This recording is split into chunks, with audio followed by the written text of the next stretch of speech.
सभी ने देखा है कि एक ऑफिस में बहुत सारे लोग रहते हैं जो अलग अलग काम संभालते हैं, लेकिन ऐसी परिस्थिति कभी आती है, भले ही थोड़े टाइम के लिए हो, एक इंसान को दूसरे इंसान का भी काम संभालना पड़ता है।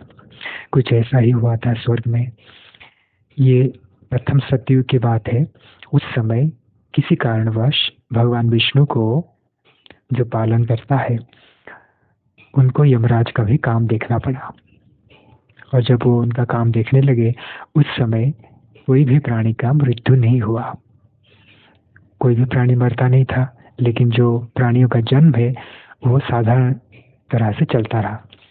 और इसी की वजह से कुछ समय के बाद प्राणियों की संख्या इतनी बढ़ गई, 1000 गुना बढ़ गई, पृथ्वी पर उसका भार बढ़ने लगा, जिसकी वजह से पृथ्वी रसातल में धंसने लगी और वो कुछ किलोमीटर तक धंस गई।